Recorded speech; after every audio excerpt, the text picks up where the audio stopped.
Hello and welcome to Monday's edition of Cracking the Cryptic, where today we're going from the sublime to the ridiculous. The puzzle on the screen took one of our testers 7 hours to solve.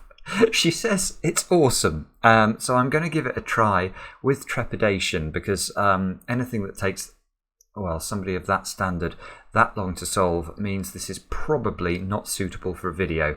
But I trust her, and so I will give it a try and wish me luck. This is by the way, the person I've come to regard as sort of the Professor Moriarty of the Sudoku world. It's by SudokuExplorer. Now, Sudoku, I know most of the top setters of Sudoku, just through, obviously, the work on the channel over the last few years and from being around the sort of World Sudoku Championship before that. But I don't know anything about SudokuExplorer other than that they pop up every now and again on Logic Masters Germany and deliver these mind-blowing puzzles. So happy days. We're gonna have a look at this, and yeah, as I say, with some trepidation. Now, before I read you the rules, just be aware, over on Patreon at the moment we have released the solution video to our Wonders of the World Sudoku hunt, so have a look at that if you had any trouble with it, and that should sort you out. And as I previewed yesterday, the April reward is going to be a rather special puzzle, Demono's sequel to Everything is Roggen, and I'm sure many of you will remember that puzzle. So that's coming in April. Watch this space. Now, what are the rules of SudokuExplorer's puzzle? I will read them to you. We have got normal Sudoku rules apply. Digits cannot repeat in cages, and they must sum to the number in the upper left corner of the cage if given. Right, so we've got... Oh, well, okay. All right, so we've got two cages here where the number isn't given, but the number is deducible, because these are both 9-cell cages. And if we can't repeat a digit in a cage, there are only 9 digits in a Sudoku, so these cages must contain the digits 1 to 9. A little secret for you, numbers 1 to 9 add up to 45, so it would have been fine to have a little 45 in the top of these cages, but SudokuExplorer has given us that little challenge to open things up with. Now, there's more rules. Digits along an arrow must sum to the digit in its circle, and digits may repeat along an arrow if allowed by other rules. So what does that mean? It means those 2 cells there, you add them up and you put the total in that circle. And that's all there is. That's all the rules I've got. So it's basically just standard rules for arrows, standard rules for killer, and standard rules for Sudoku. That should be enough to get us through. Do have a go yourselves. The way to play is to click the link under the video, as always. Now, I get to play. Let's get cracking. Now, how do we get cracking here? First thing that strikes me when I look at this puzzle is that there is a remarkable amount of symmetry going on. So there's not just sort of symmetry in terms of the cage structure in the grid. The arrows are all symmetrical, and when I say symmetrical, I mean you rotate the grid 180 degrees and you'd end up, in the same position. So if we rotate this cell around 180 degrees, we get that one, and look, there's an arrow circle in both cells. But look, if you actually look at the structure of the arrows, it's identical. The arrows are completely symmetrical. So the only things in this puzzle that are breaking symmetry are the fact that this cage adds to 22, this cage adds to 24, and we have a given 5. And apart from that, everything is the same. Now, that's not really... I don't think that's going to help us solve it, though. I can see this square is quite interesting in terms of where it goes in box 1, because whatever goes in this square we can't put on its own arrow. So if this was, I don't know, if this was a 5, you now can't put 5 into either of these two squares without the other cell being a 0, which it can't be. So you can see that by Sudoku those squares are ruled out, by arrow those squares are ruled out, so whatever this square is ends up in the 22 cage. And the same is true of this cell. So those 2 cells end up in here. But there's nothing to prevent those 2 cells actually from being the same digit. At least I don't think there is. this little arrow here, look.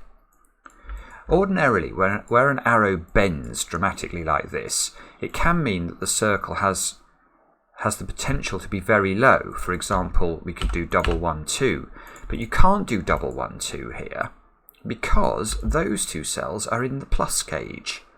So we can't do that. Let's just double check. We've got, yeah, whatever goes in this square can't go here by Sudoku, can't go here because it's in the same cage. Whatever goes in here obviously can't be repeated in those two squares because of Sudoku, and whatever goes in here can't go here by cage, can't go here by Sudoku. So these digits are all different, and that means the minimum we can put in would be 1, 2, 3, which adds up to 6. So that is at least a 6. And the same, I suppose, must be true here because the logic is identical. We've just, everything we do on this side of the grid can be viewed the same way as this side unless it relates very specifically to the number in that cage or this 5. So we only really have to solve half a puzzle. I'm sure that's going to make it very straightforward. Not. Okay, what do we do now? We've got some digits. Yeah, that's not really very helpful. There are 4 arrow cells in column 5, but the minimum I could put on those arrows would be 1, 2, 3, and 4, which means those circles have to add up to a minimum of 10, and that even, I mean, we can't put 1 into either circle, but we could put 7, 3, for example. There's not a great deal of restriction on those squares.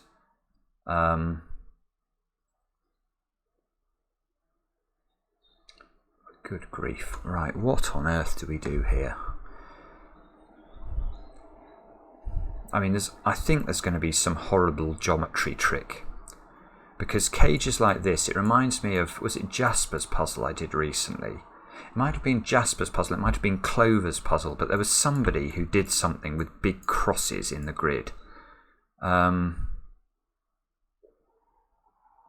Yeah, so like this cell, whatever goes in that cell, not only has to go in there, but can't go in the vertical part of the cross, so would have to go in one of those positions. Therefore is not in those cells. I don't know. I was wondering whether there was some way that we could determine that some of these at least had to go into the 2x2 box in box 9, but I don't actually think that's right.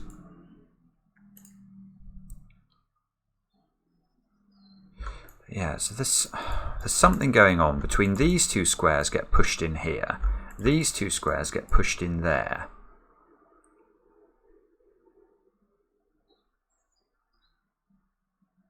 So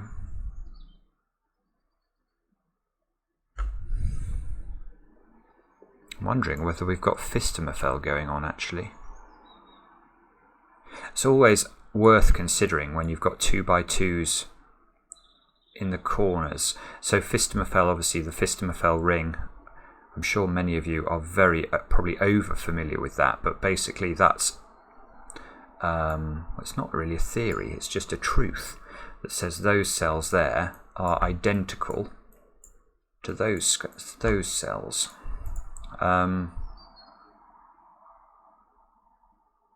So let me just have a think about that. Is that relevant here? But maybe I'll just highlight it again and just think about it. So we've got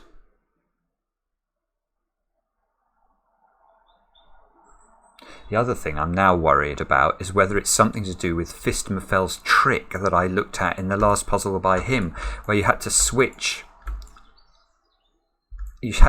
arrows with their circles. So I'm wondering if there's something going on between this column. It's almost something like this structure. It looks interesting as well.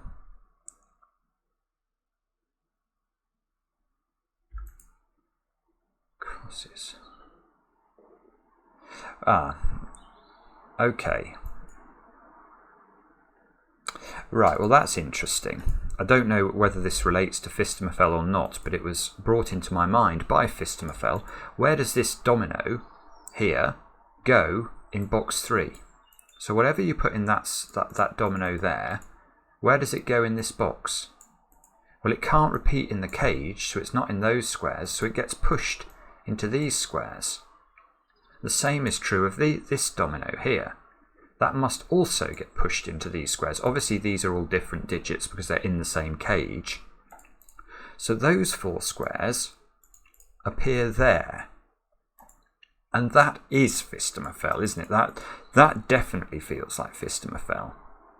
And we've presumably we just rotate the grid and do the same trick down here. So those cells map to those cells. So now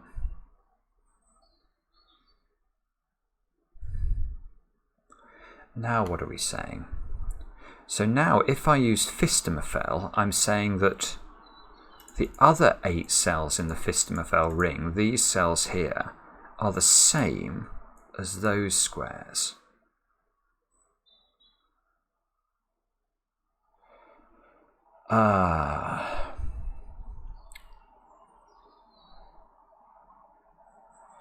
Right, is that important? One thing I suppose that does mean, these can't be the same then. That's quite interesting. Let me just think about that. Is that true? Yeah, these 8 cells.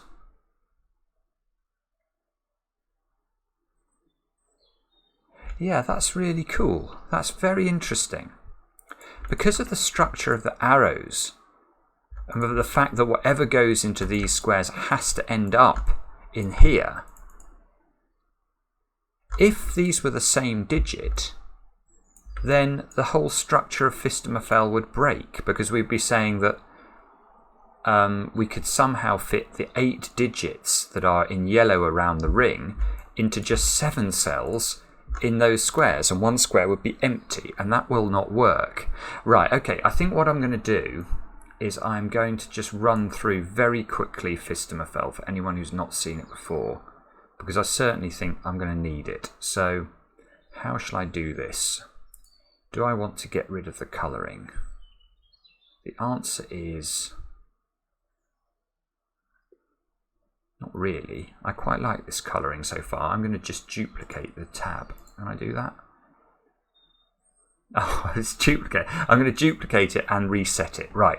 So how do I know that this ring is equal to these squares? Let's run through this very quickly. In fact, I'll do it a different way to normal. I'll use set theory for a change. Let's use set theory to show you why this is true. Right. What are those squares? They are 4 lots of the digits 1 to 9. 4 complete sets of the digits 1 to 9. Because we know each box must contain all of the digits from 1 to 9. So 4 complete boxes, that's 4 sets of the digits 1 to 9. So 1, 2, 3, 4. Let's think of them like that. There's a top rank, which is the numbers 1 to 9. A second rank, the numbers 1 to 9. A third rank, the numbers 1 to 9. A fourth rank, the numbers 1 to 9. Now, if I wanted to remove from one of those 4 sets, let's pick the top set, this top one, and say I'm going to remove those squares from that top set. What am I going to be left with in that set? Well, quite clearly, I'm going to be left with whatever those 3 digits are, because this is a complete set of the digits 1 to 9. So if from that top set I was to just remove those cells would remain. So we now know that the purple squares now contain 3 sets of the digits 1 to 9, plus 3 more digits that are exactly equal to whatever we've got in those green cells. We don't know where those green digits are in the purple, but we know they must be there.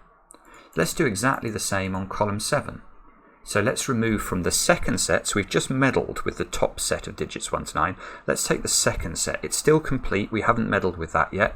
And let's remove those 6 cells from that second set. Boom.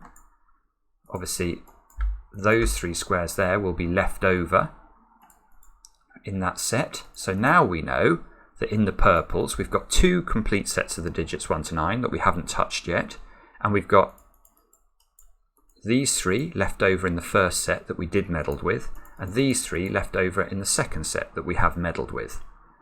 Now, let's do the same. Let's take the third set down. Still complete, remember. We haven't done anything to that. And let's remove just 4 digits from that set, these 4. Obviously, in that set, we will therefore be left with these digits, because this is a complete set of the digits 1 to 9. If I take these digits out of that set, I'll just be left with those. So let's do that. Boom, boom. And I'm sure you can all see what's happening here. We've still got one set that we haven't tinkered with. I'm now going to tinker with that complete set by removing those squares from it, leaving those behind, and we now have exact equivalence. These 16 purple squares have to be the same as the ring in the middle of the Sudoku, which is absolutely incredible. When I first heard about it, I was absolutely gobsmacked. Now, let's come back here and see if we can actually think about that in the context of this puzzle. So what I'm saying is that those red cells have to map to these cells. Now, actually, I am saying that, but I can be more precise, can't I? Because these 2 squares have to go in this one, and these 2 squares have to go in this one. Oh yeah, okay, now this is interesting. This square, which one does that go in? Well, it can't go in that one. It's already, it's in the box with that one. So whatever's in this cell is not in the 22 cage. So it must be in the 24 cage. Right, okay, so I'm going to change the colours here. Oh, I forgot I had this turned on. Let's do it like this. Make this one blue. Ah! I'm going to get into trouble.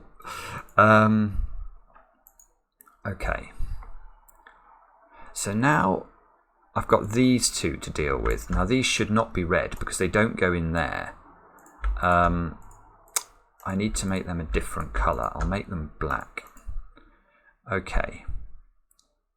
So, right, let's have a think. We now know that we've got this one, and this one go in here. This one, and this one go in here. And the blacks have to be allocated. One has to go in the red, one has to go in the blue. Now, do we know how to do that?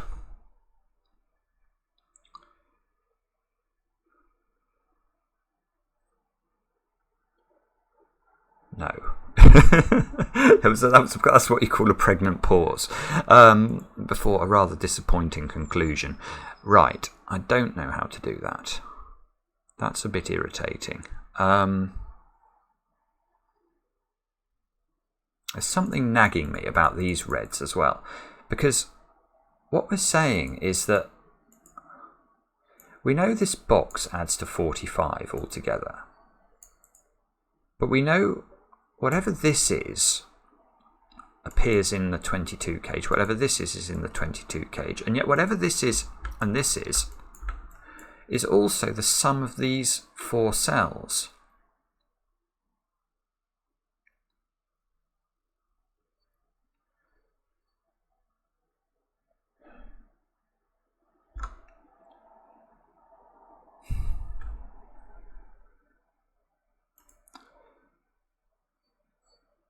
So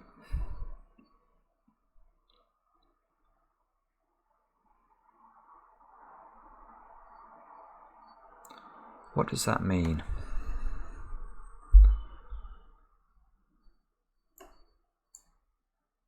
These squares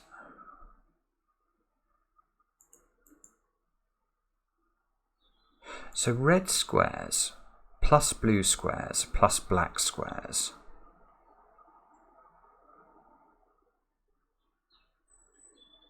equal 22 plus 24. They equal 46.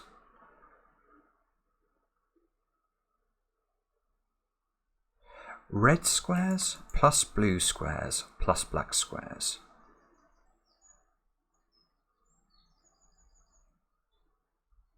equal 46.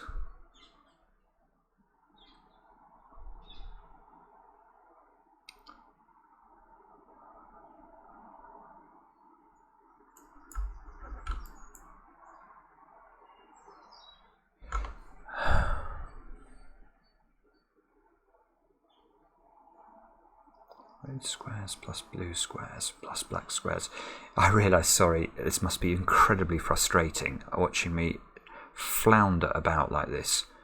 Red squares plus blue square, and saying the same thing nori nori like over and over again.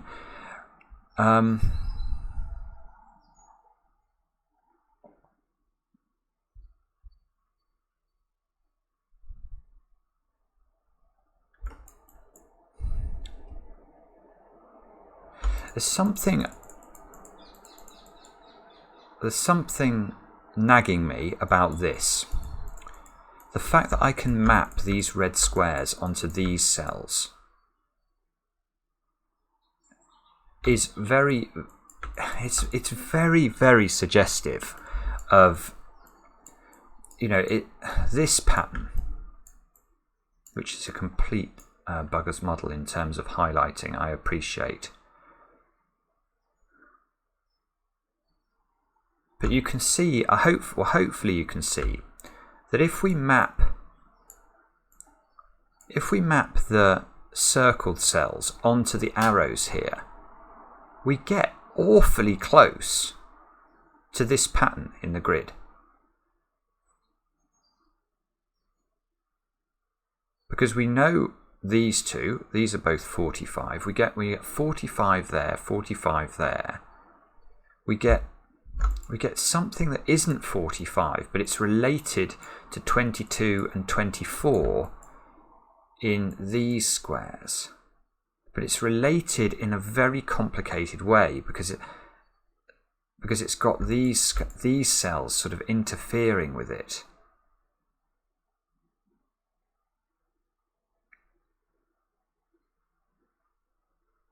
Although, if we were to add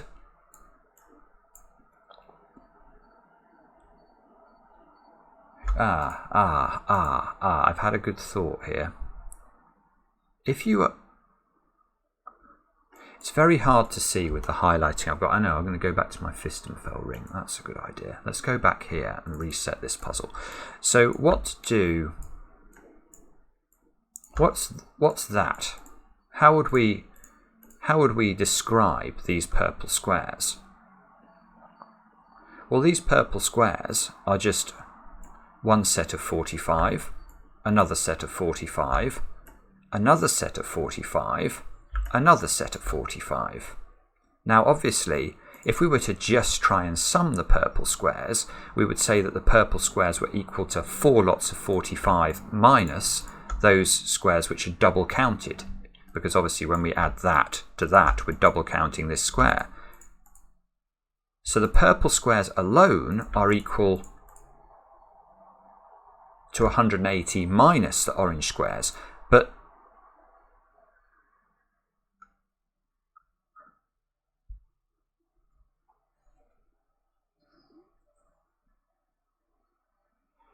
if we just add the two rows and the two columns together, we would get 180, and we would be double counting these squares, which is what.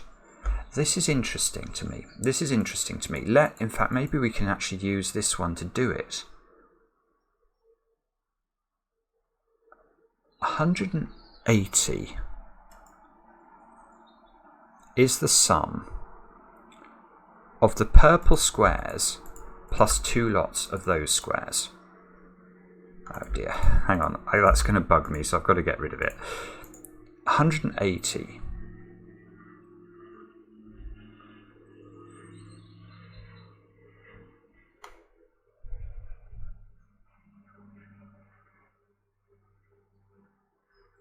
180 is equal to purple plus 2 lots of the red. But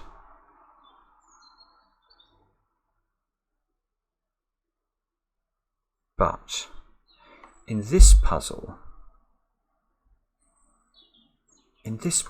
I know that this square and this square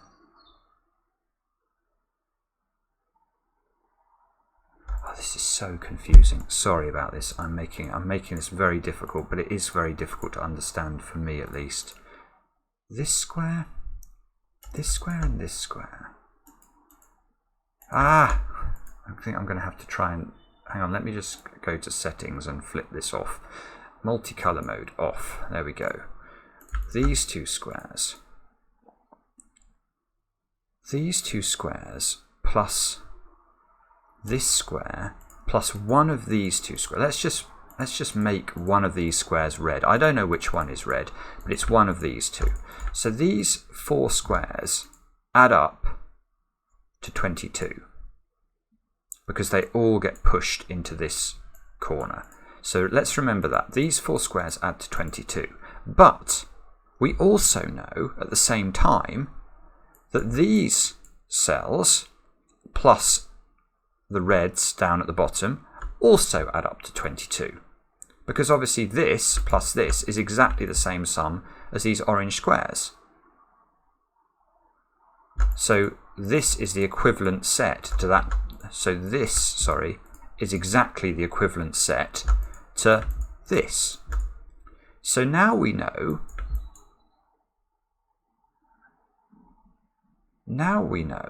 Let's turn all of these red.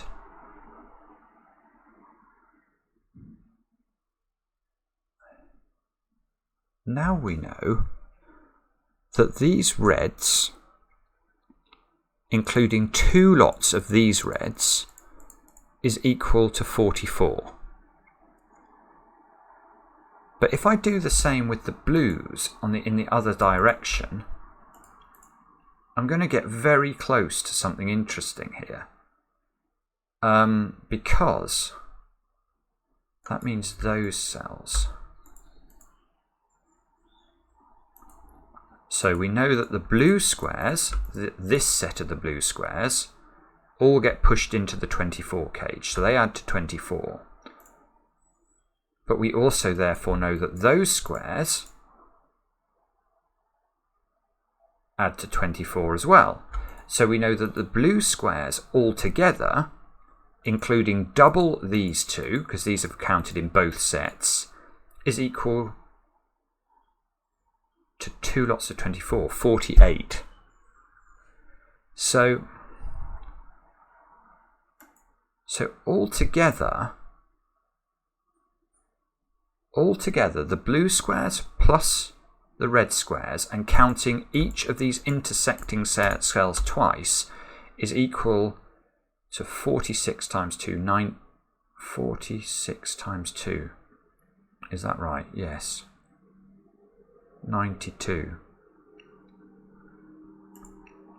But at the same time,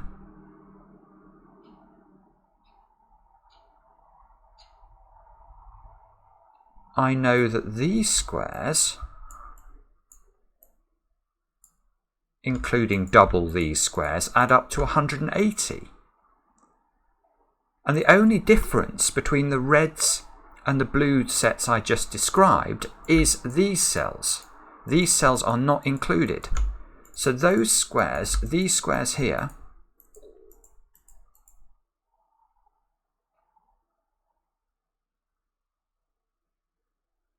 have to equal 180 minus 92,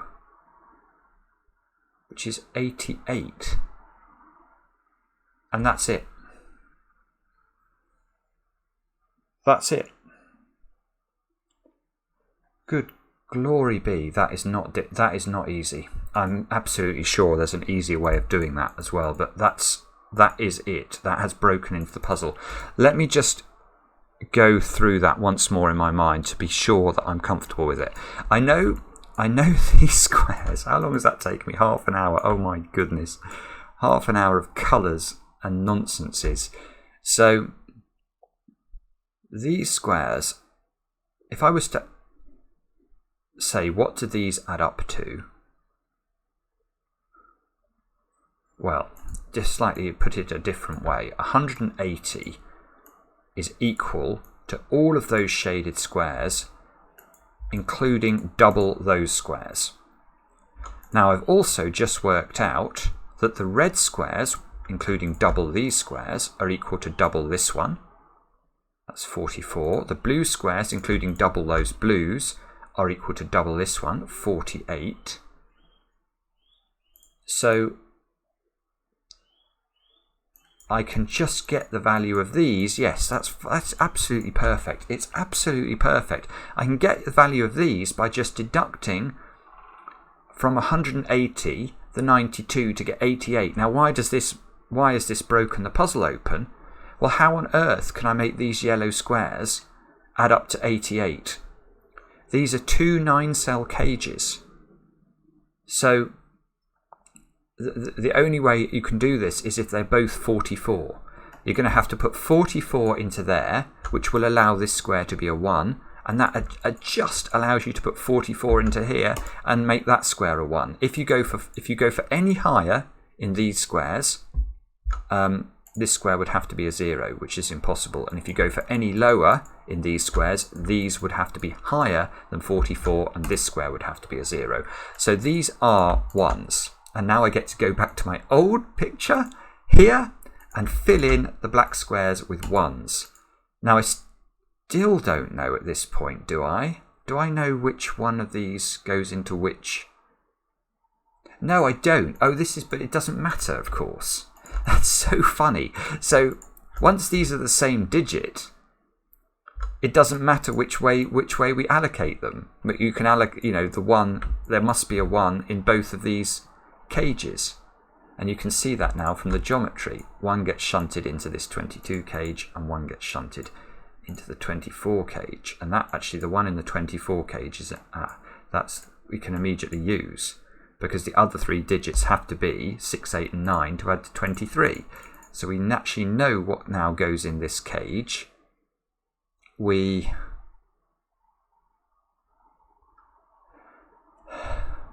What else do we know?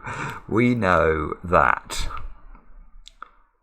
I'm actually feeling happy now. I'm feeling like at least I've done something.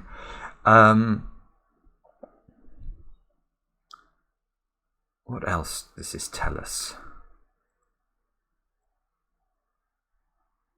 I'm not actually sure. I mean, it tells us...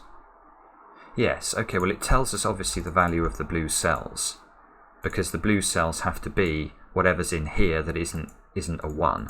So these blue squares have got to be 6, 8, and 9. But the red cells,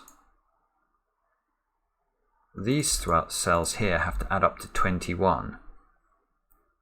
So we know that each one of them individually is at least equal to 4.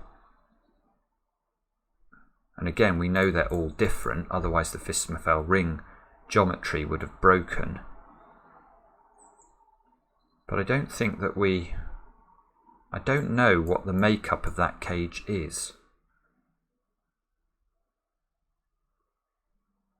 Good grief. Right, okay. So maybe this puzzle is not going to get any easier. We can do some... We can narrow down the value of this red cell, because obviously the options for these 2 squares, we know these have to be different. So this is either 6, 8, 6, 9, or 8, 9. And whatever it is, if this is 6, 8, that means those 4 squares are adding to 14. So we'd have 14 plus 24 is 38. We know the whole box adds to 45, so this square's a 7. If this is 6, 9, we've got 15 into these squares. This would be a 6, which isn't possible. That's impossible. This cannot be 6, 9, because that would imply I need to put a 6 into this square by maths, and I can't do that. And 8, 9 is 17. That would make this a 4, because 45 minus 41 is 4. I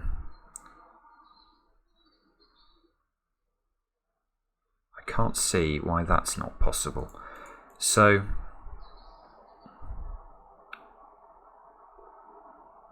red has to go in here. So there's now a 4 or a 7 in the 22 cage. These 2 squares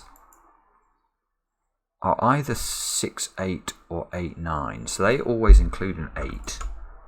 I have no way of really showing that, so I'm just going to put the 8 in the corner and try and remember it. 4, 7 bounces back over here. So if there's a 4 in there along with a 1, the other squares would have to be 8 and 9. So if this is a 4, you have to put 8 and 9 into these two squares, because that's the only way you can make 22 work. So one option here is 1, 4, 8, 9. Now if this is a 7, you then have to put 7 along with the 1 in here, and you'd have 8, so you need 14 more.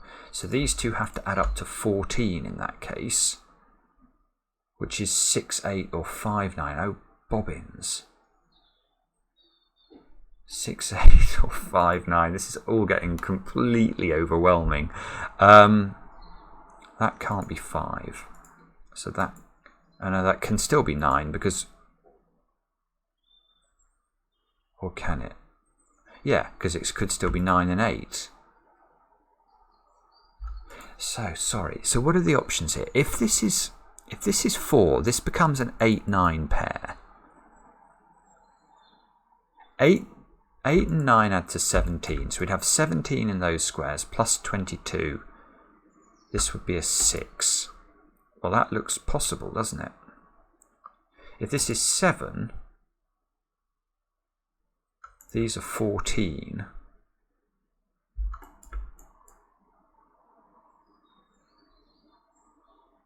Oh.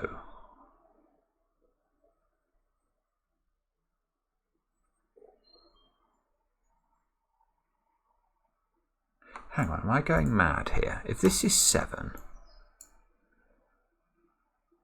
these squares, this has to add up to 14.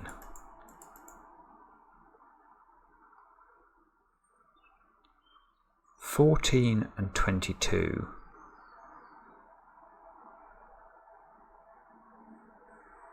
14 and 22 is 36. That makes this square a 9. So either this is a 6 or it's a 9. It's never an 8.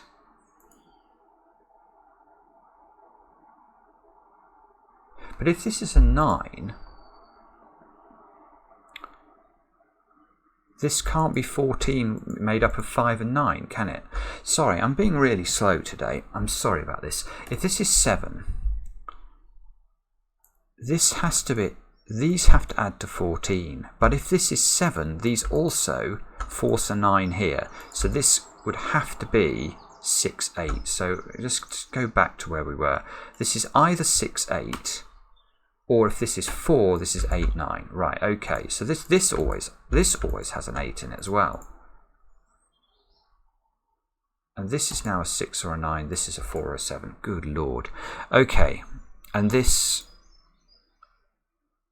oh, I don't know. I don't know. I'm going mad. This is either 1, 4, 8, 9. That's certainly true. Or it's 1, 7.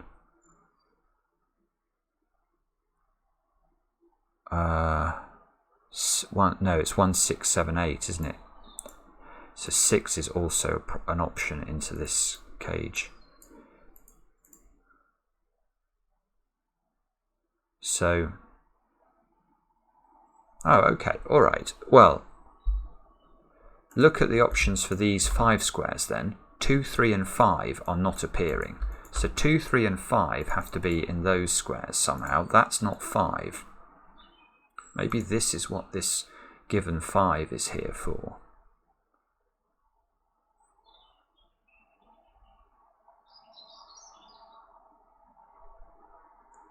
3, 5.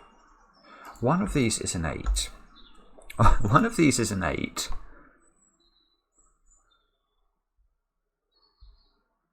So if this is an 8,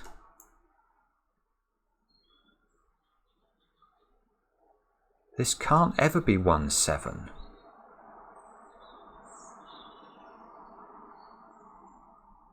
And it can't ever be 2, 6. Because the 6 is either in here or it's in here. If this is 6, 8, this is 9, but there's a 6 in here. If this is 8, 9, there's this has to be a 6. So it's never possible that 8 always goes with 3 or 5. So if this is 8, that's a 3-5 pair. If this is 8, that's a 3-5 pair. Now if this is 3-5, you'd have a 5-5 and a 5 in one of these two squares. If this is 3-5, you'd have a 5 in one of those 3 squares. Oh, good grief. Okay.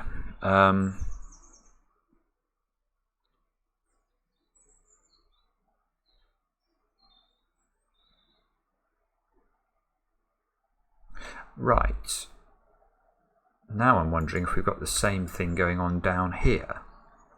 Again, 2, 3 and 5. And, oh no, 7 is in here. Oh, bobbins. 2, 3 and 5. 2, 3, 4, 5. Yeah, well, 2, 3 and 5 have to be in there. One of these, yeah, it's the same logic. It's a bit easier to see down here. One of these is an 8. Whichever one is an 8, you can't pair it up, or you can't make it add up from 1, 7. The 1's definitely in here, and we can't make it add up with 2, 6, because the 6 is definitely in here. So whichever one of these is an 8 has a 3, 5.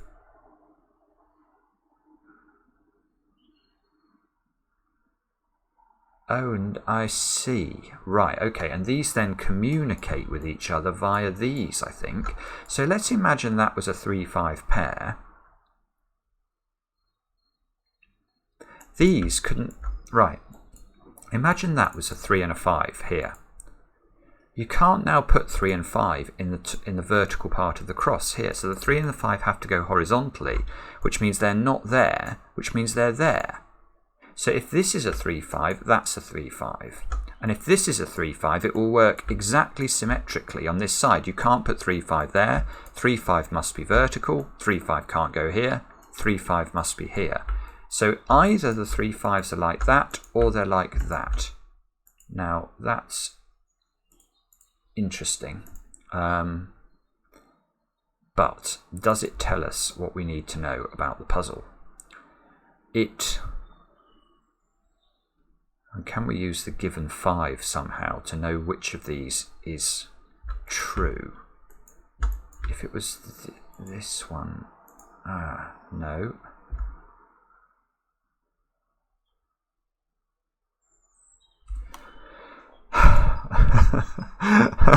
I'm so sorry about this. This is one of the most perplexing puzzles I have ever seen. I'm going to get rid of the 1s in the corner of that to make me feel like I'm doing something.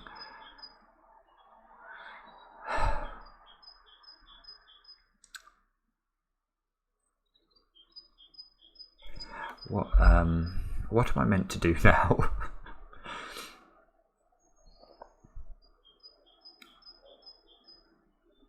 I'm not even, to be honest, I'm not even sure I'm looking in the right part of the grid now. Is there a way I can tell? Oh, I can do the same thing with 8s, can I? Is that the point? I can do the same thing I was just doing with 3-5s, with the 8s from which the 3-5s are generated. If this is an 8, 8's not there, 8 has to go... Yeah, that's fascinating. So if this is 8, you have to put the 8 here. And if this is 8, none of those can be 8. The 8 goes horizontally in the plus, and the 8's ruled out there. Yeah, so if this is 8, that's 8. So 8 is now locked into one of 5 places in the central box. Because if these are 8s, the 8s go there. If these are 8s, the 8s go here. Now, if the 8s are on the arrow, that would be massively... Oh, the 8s can't be on the arrow, look. Ah, that's interesting. You can't put 8s on the arrow because then the arrow circles would have to have 9 in them, and you'd have to put a 1 in one of those two squares where they can't be. Right. 8 is ruled out of these.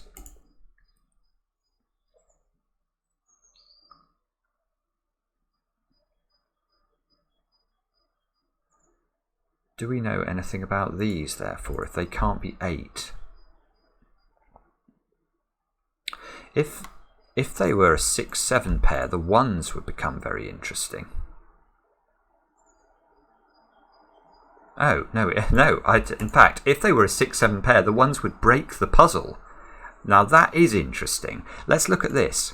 If this is a 6-7 pair, we know that these digits are all different. So you'd have to have 1s and 2s. Let's focus on the 1s. There would have to be 1 in each sum. Now the 1s that we've got in the black squares mean those 2 squares can't be 1s. So you'd have to put a 1 here, and on this arrow you'd have to put a 1 there, and these 1s would clash. So this is not a 6-7 pair. One of these squares is a 9. And again, I've got no way of representing that. Will I do it that way, or will I colour them somehow? If I colour them, that's going to make me think they're the same, which they obviously can't be. Actually, if I colour them, I know that they're not the same. They're in the same row. Hopefully my brain will acknowledge that. Brain, this means that there's a 9 in one of those. Remember that.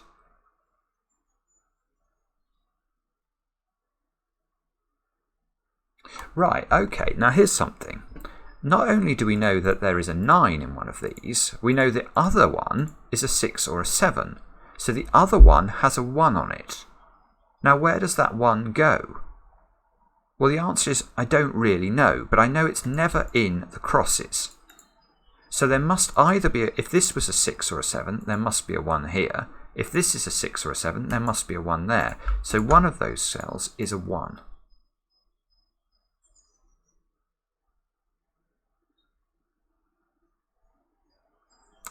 Right, let's keep going with this. I'm slowly but surely whittling away here, because now one of these is 9. So let's just play around with this. If this was 6 and this was 9, we would know this was a 1. We now know we cannot put a 1 on this 9 arrow. It's impossible, because this 1 is ruling out this square from being a 1.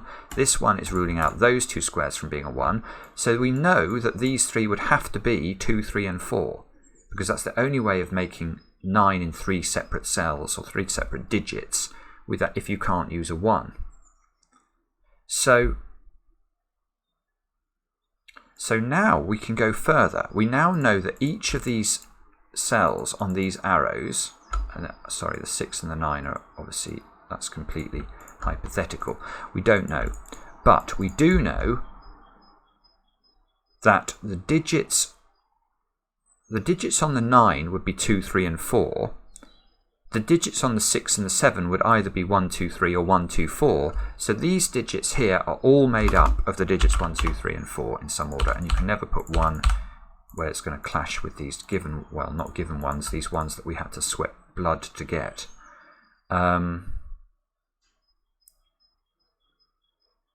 Now, has that broken the puzzle open?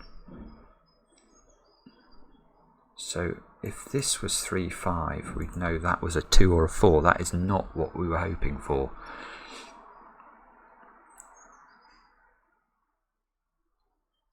How do you come up with this as well? I mean, what person is it that sits down in their study and thinks, I know what I'm going to do today. I'm going to break Simon's brain by coming up with this. I mean,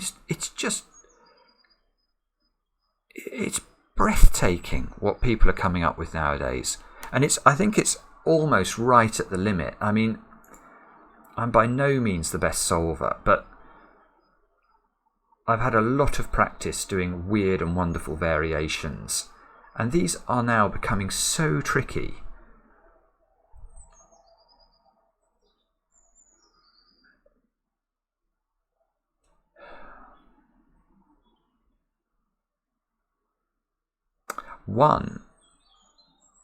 Here's something interesting. 1 now can't go on the arrows in column 5, I don't think.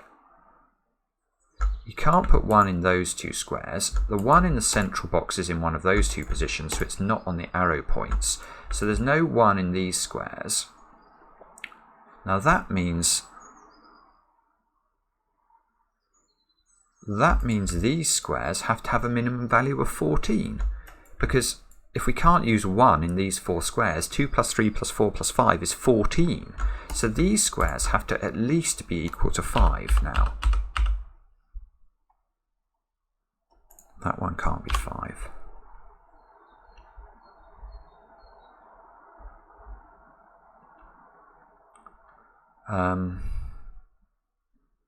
Now,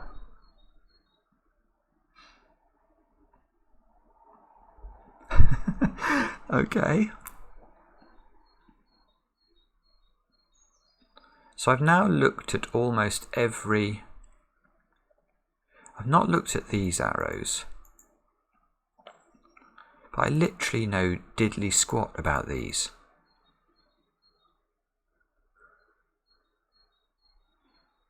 I mean, these squares have a minimum value of 2 plus 3, so this square has to be 5, I suppose. That is a very modest deduction.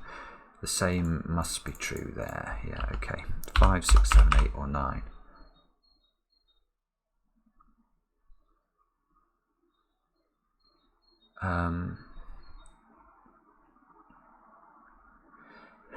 I'm so sorry. If anyone's looking at this saying, why isn't he doing this? I'm thinking exactly the same. I just don't know what it is I'm meant to be doing.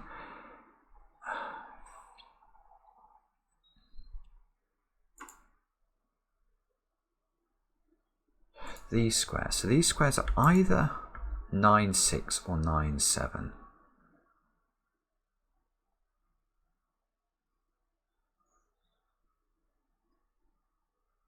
It's definitely, yeah, there's definitely a 2 in here. There's definitely a 2 in here. Now I'm wondering now, do we have to be careful with 2s? I do have to be a bit careful with 2s, actually.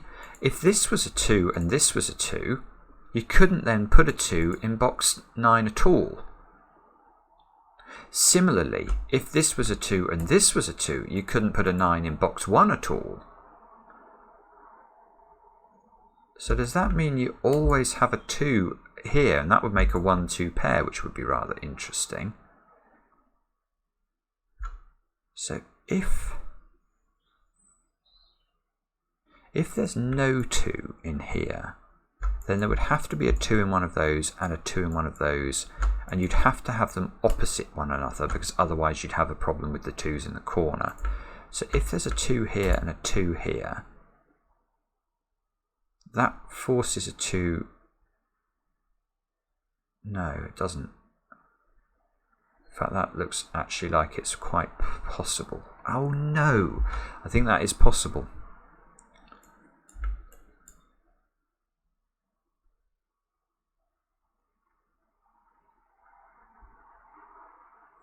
I can't see how to make that work. No, okay.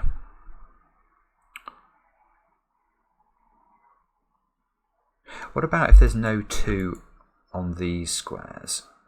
Is that possible? If there's no 2 in column, we know there's no 1 in these squares. If there's no 2, 3, 4, 5, 6 is too many. That would force this to be double 9. So there is a 2 in those squares.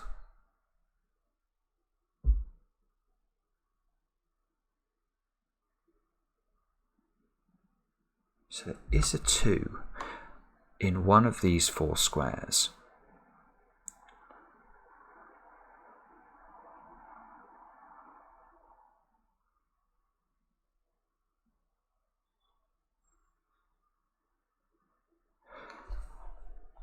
Yes, yes, yes. Okay. I have something. There is a 2 in one of these squares. I don't know which one it is. I do care, but not only in a funny way. Now, let's imagine for a moment the 2 is in this top domino. Why does that matter? Well, we know there's a 2 in one of those 3 squares. Whatever this is, there's definitely a 2 in this string on this arrow. So you'd have a 2 in one of those 3 squares and a 2 in one of those squares. Well, here's a question. How many 2s are there in row 3 and row 4 of this puzzle in the correct solution.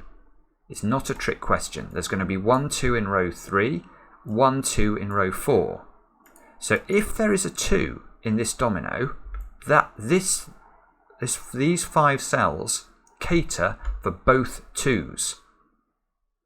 So these would not be 2s. There would be a definite 2 in one of those squares.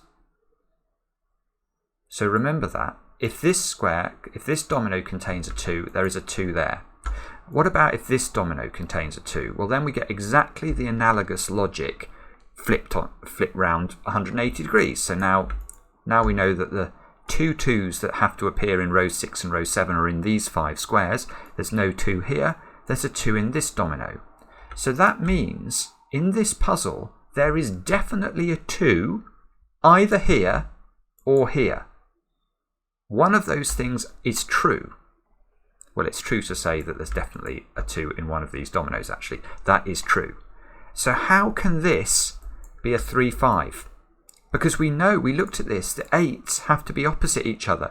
So if this is 3, 5, this is 3, 5.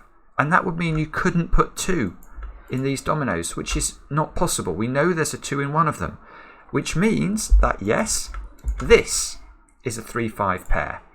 And that is quite extraordinary if that is what we're intended to do. And I don't really care if it is or not. I am very pleased to have noticed that. That's 3, 5 now. This is not 3. This is 3, 5. So this is not 3. This is not 5. This is not 5. Every time I'm getting a cell, I'm trying to check its symmetrical counterpart. 3, 5. These squares can be tidied up a little bit. There's definitely a 2 here now. In fact, this box is very cluttered now. Look, these squares are a 2, 4, 7 triple, which means that square is a 3, another digit.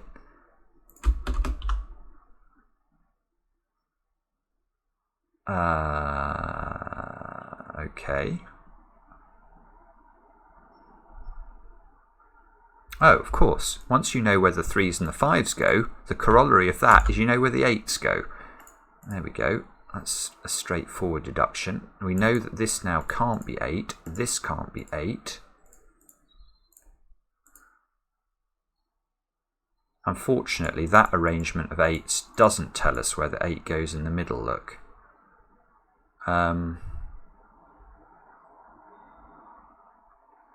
Okay. Now I've got a 6, 9 pair. A pair of 69s, look, in row 3. So that means that square is not 69.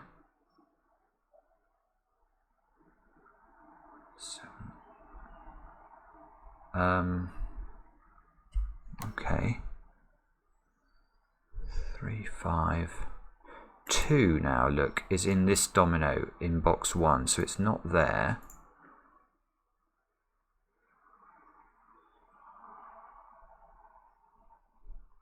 Two, 4, 7. Let's have a look at this column. We need to place 5, 6, and 9. Okay, let's put that in and see if we can do anything with that. I can see this one can't be 5.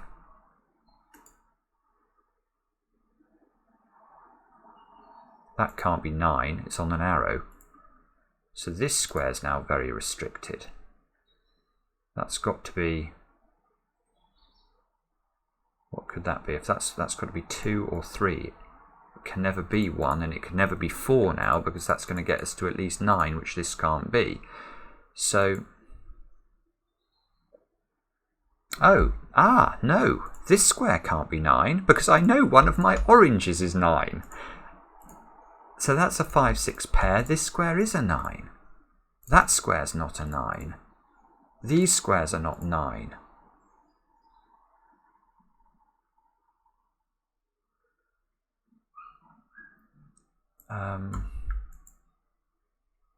Row 3, I've not placed 2, 4, 7 and 8 into the open places. That can't be 8 because this can't be 9. 2, 4, 7, 8. Oh no, this can't be 7 either. If this is 7, this has to be 8, and this has to be 1. The 1 in box 5 is in those positions, not that position. This is not 7. 2, 4 pair. This is not 2 or 4. 7, 8 pair. 2, 4 pair.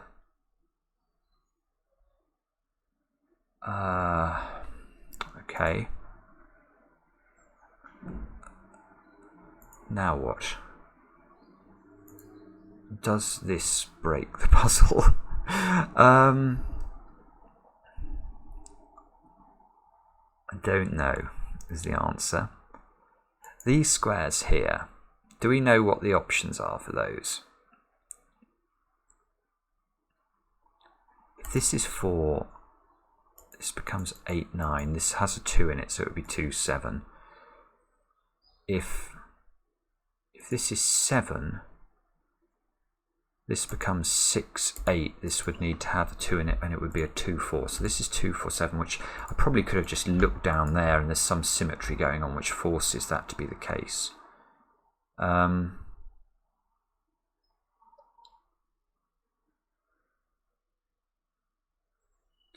4, 7. What am I missing? Sorry about this again. This square down here now can't be 2 and it can't be 1. So this is at least 3.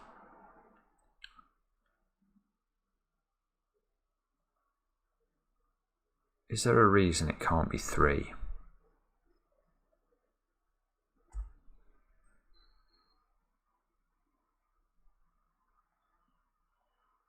I'm not sure, I'm afraid.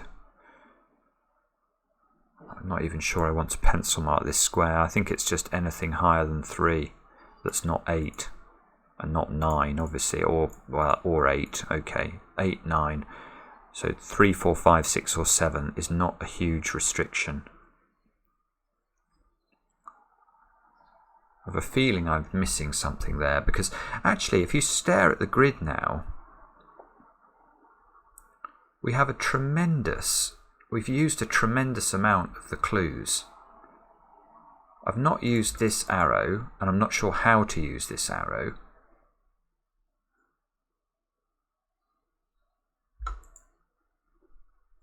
Three, 5, look, can't go in there. So 5 has to be vertical, as does 3 in this section here. 8 has to appear in row 7. I don't think 8 can go here, because although this can be 9, this can't be 1. So 8 is in one of those two squares.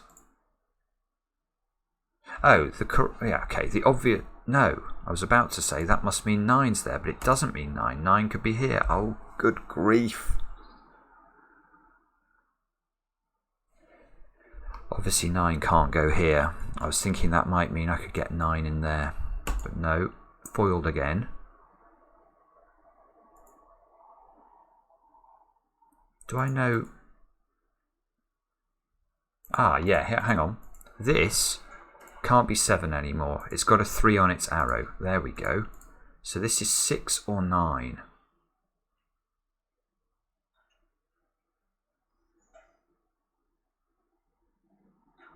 How did I get this 3? It was because this was a 2, 4, 7 triple, and that affected this square. So does that logic not work on this side of the grid? I don't think it does. It's because I don't know what goes in this cage still. I can't apply the same logic to this triple here. If I knew there was a 4 in here, this would become a 3, and that would match.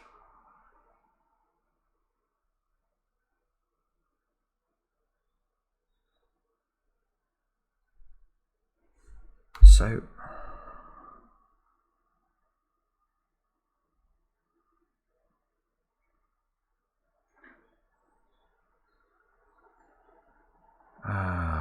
sorry about this. I am trying to understand what's going on and failing miserably.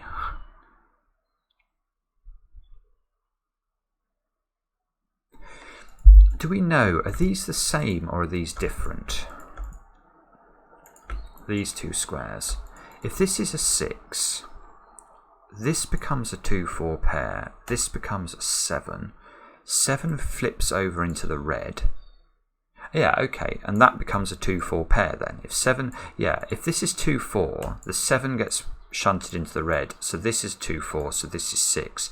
So that means this would be a double 6. Let's just check it the other way around. It must work the same way, I think. If this is 9, this is 2-7, this becomes 4, and this becomes 2-7. So these are the same. Ah, that's it. That is it. Oh, thank you. Now, why does it matter that these are the same? Well, it matters incredibly much if these are both 9. If these are both 9, where do you put the 9 in those squares? The answer is nowhere. You can never put a 9 on a 2-cell arrow. So those are ruled out. You can never put a 9 here because of my orange. My orange contains a 9.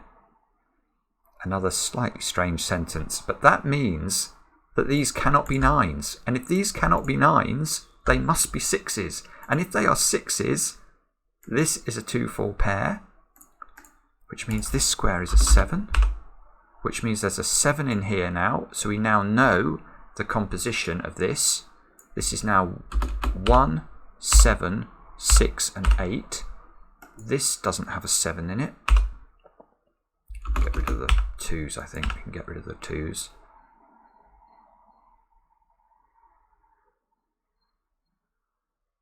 Now, there's a 2-4 pair here now, so this is a 3. Which means this can't be a 7. So we've now got a 6. Ooh, we've got a 6-9 pair in row 5, which that's quite interesting. That means 6 is on an arrow, which is I wasn't expecting. Because 6 can't be here, and these by Sudoku. So if 6 is on an arrow, we can remove it from that square and this square. And this square has to be a 5 because it can't be a 6. That means that square is a 6.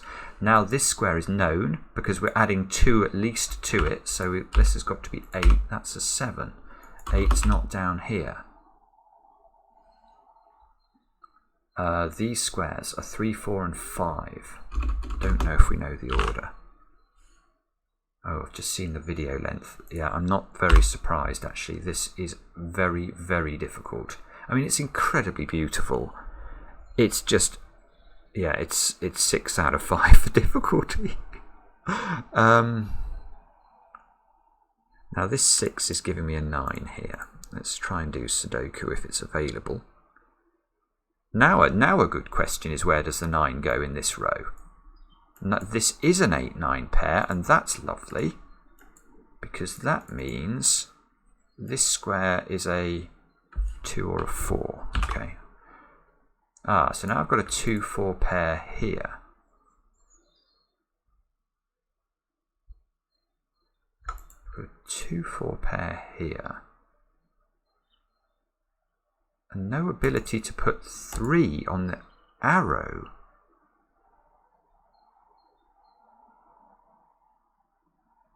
And, oh, yes, 2, 4, 5, and 6 add up to what? That's the, oh, I've made that a bit more complicated than it needs to be. Those two squares. What's the minimum I can put into these two squares? 5 and 6. 2, 4, 5, and 6 add up to 17, which is an 8 and a 9. And you can't make this bigger because double 9 would be impossible. So these must be a 5, 6 pair.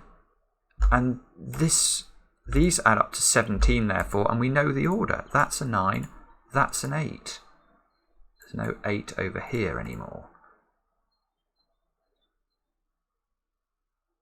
There's no 8 here anymore. And in fact, let's just think about this. We know if we know this is 9, how do we make those two add up to 9? There's only one way, 4 and 5. This is 2.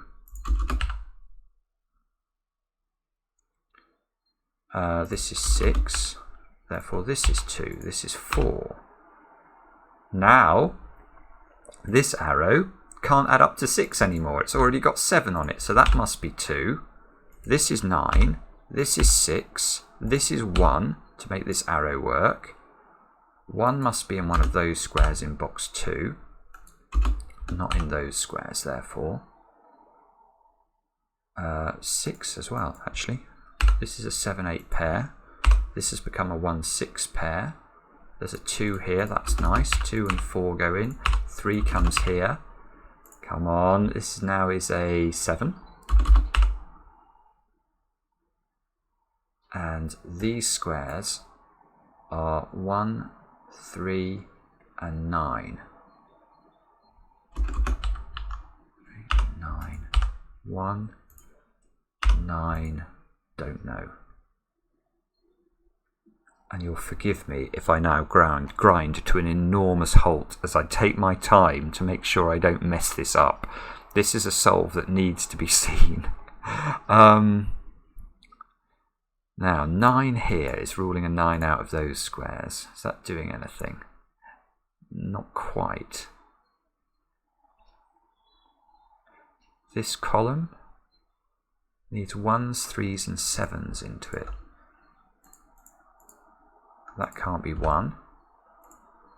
That seems to have options still, which is a little bit frustrating.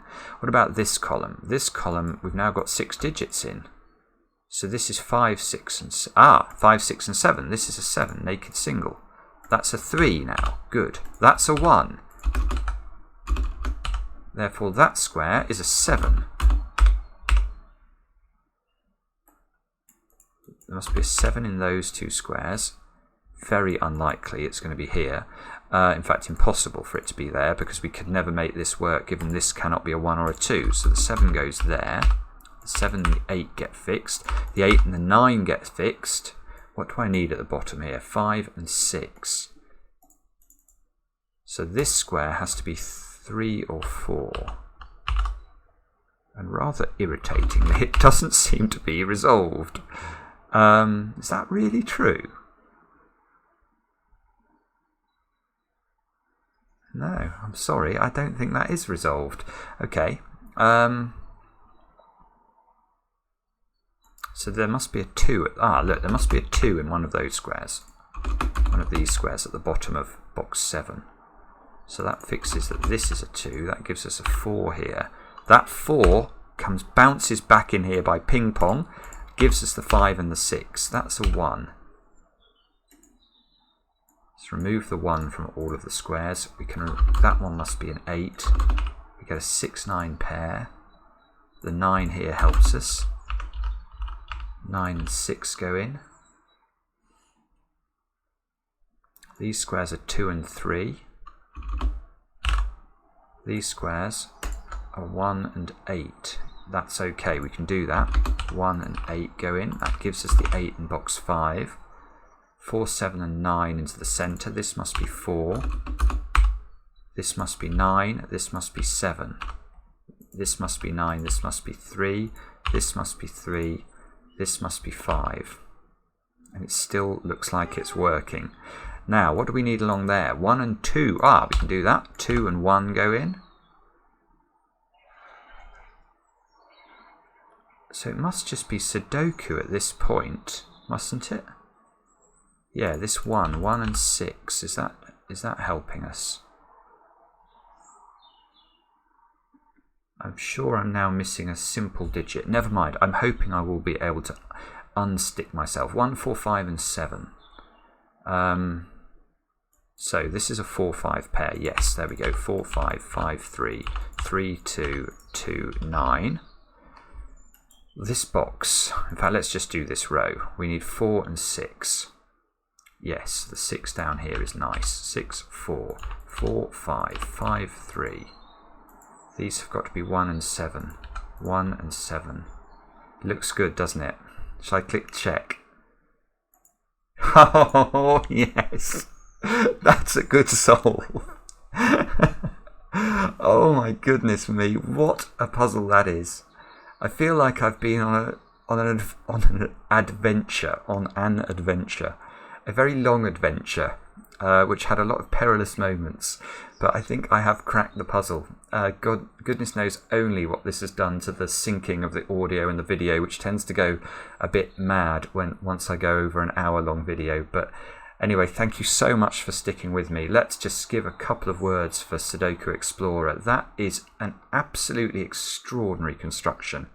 Extraordinary. I mean, I do not know how you've come up with this idea. I have no idea how you've executed it with such incredible aplomb. And this symmetrical grid, all but, this idea to start it was absolutely barbaric. And after that, the logic was beautiful, time after time. You know, there were so many lovely moments. I think this stuff that was going on with the twos in the central column and the twos that I figured out had to be on these arrows, and the fact that the 3 5s had to be opposite each other, it's mesmerizing. It really is. And it's done. So thank you so much for watching again. We'll be back later with another edition of Cracking the Cryptic.